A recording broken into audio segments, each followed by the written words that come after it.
Hello and welcome to What the F*** Just Happened Today, your essential guide to the daily shock and awe in national politics.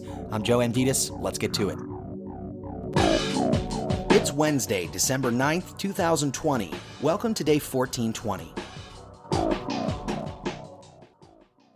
The United States recorded an average of 2,249 COVID-19 deaths over the last 7 days, breaking the previous mark of 2,232 deaths that was set on April 17th.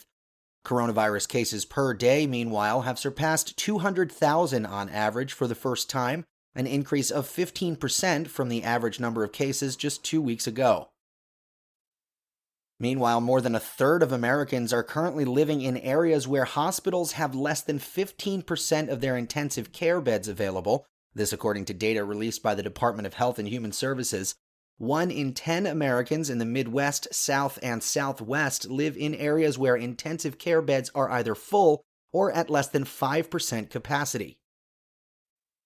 In D.C., Nancy Pelosi and Chuck Schumer rejected the Trump administration's $916 billion coronavirus relief proposal.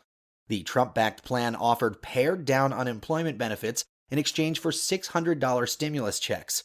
A group of moderate bipartisan lawmakers, meanwhile, have proposed a $908 billion framework that includes about $180 billion in new federal unemployment benefits, enough to fund about $300 per week in federal supplementary unemployment benefits, and it also extends various unemployment programs that are set to expire at the end of the year. That framework, however, did not include another round of stimulus payments.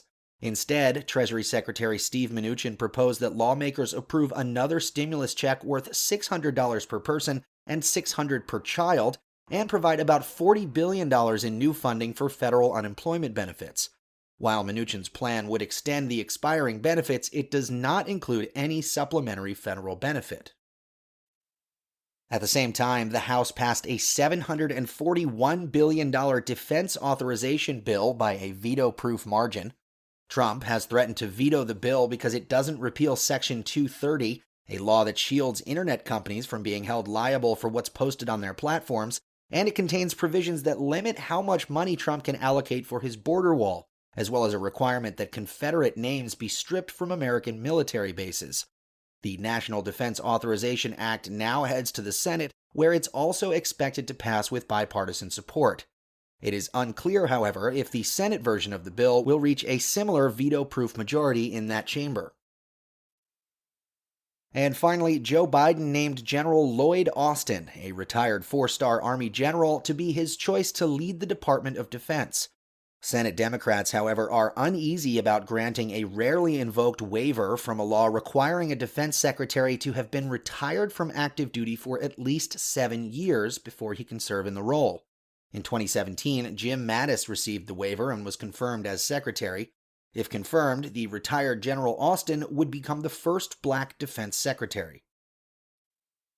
And in the polls, NPR says 24% of Republicans accept the results of the 2020 election.